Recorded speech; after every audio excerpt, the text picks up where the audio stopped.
Hi friends, வணக்கம். Saudi அரேபியாவிலிருந்து உங்கள் மோகன்ராஜ். நம்ம ஊரில் ஆலப்புழாக்களை வச்சு வீடு கட்டலாமா அப்படின்னு நம்ம யோசனை பண்ணோம்னா கொஞ்சம் யோசிக்க வேண்டிய விஷயம் தான். ஏன்னா நம்ம ஊரில் யாரும் அதிகமாக ஆலப்புழாக்களை வச்சு வீடு கட்டுறதில்ல. இப்போ நிறைய பிரிக்ஸ் வந்துருக்கு, சென்டர் பிளாக் வந்துருக்கு, போத்தியம் பிளாக் வந்துருக்கு, நிறைய வச்சு கட்டிகிட்டு இருக்காங்க. ஆனால் ஆலப்புழாக்களை வச்சு நம்ம யாரும் செலக்ட் பண்ணுறது இல்லை. ஆனால் அதே சவுதி அரேபியாவில் பார்த்தீங்கன்னா ஃபுல்லாகவே ஆலப்புழாக்கள் வச்சு தான் யூஸ் பண்ணுறாங்க. எல்லா வீடுமே ஆலப்புழாக்கல் தான் யூஸ் பண்ணிகிட்டு இருக்காங்க. வீடு மட்டும் இல்லைங்க, பெரிய பெரிய பில்டிங் எல்லாமே ஆலப்புழாக்கள் தான் யூஸ் பண்ணிட்டுருக்காங்க. பார்த்தீங்கன்னா இந்த பக்கம் கம்பெனி, இந்த பக்கம் பெரிய பங்களா ஒன்று இருக்குது. அந்த பங்களாவும் ஆலப்புழாக்கல் தான் யூஸ் பண்ணுறாங்க.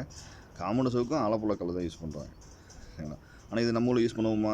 நம்ம ஊரில் யூஸ் பண்ண மாட்டோம். ஏன்னு கேட்டால் இங்கே கல் அவ்வளோ ஸ்ட்ராங்காக குவாலிட்டியாக இருக்குது. நம்ம ஊரில் அப்படி கல் கிடையாது. இந்த கல் பாருங்க, நம்ம ஊரில் என்ன சைஸில் இருக்குமோ அதே சைஸ் தான் இங்கேயும் என்ன பண்ணியிருக்கு, ஆலப்புழா கல் இருக்குது. சரிங்களா?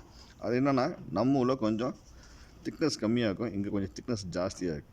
இதில் பார்த்திங்கன்னா 3 ஹோல் கொடுக்காங்க இல்லையா, நம்ம ஊரில் பார்த்திங்கன்னா 4 ஹோல் கொடுத்துருப்பாங்க. நான் அதுலேயும் தெரியும் இருக்காது, ரொம்ப திக்னஸ் வந்து கம்மியாக தான் இருக்கும். இன்னொன்று, இந்த கல்லை தூக்கி பார்த்தோன்னா தூக்க முடியலனால கிட்டத்தட்ட ஒரு 18 கிலோக்கு மேலே தான் இருக்குமே தவிர கம்மியாக இருக்காது. அந்தளவுக்கு வெயிட்டாக இருக்குது. ஆனால் நம்ம ஊரில் உள்ள கல் ஈஸியாக சர்வசாதாரணமாக பண்ணலாம், தூக்கிடலாம். இன்னொரு விஷயம் என்னென்னா, இந்த கல்லை வந்து உடைக்க முடியாது. இங்கே வந்து சுற்றியில் வச்சு தட்டினாலும் உடைக்க முடியாது, உளி தான் யூஸ் பண்ண முடியும். அந்த மாதிரி தான் இருக்கும். ஆனால் நம்ம ஊரில் உள்ள கல்லுகளை சாதாரணமாக சுற்றில வேண்டாம், கையிலேயே வச்சு என்ன பண்ணலாம், சும்மா தட்டி போடலாம், அந்த அளவுக்கு இருக்கும். சரிங்களா?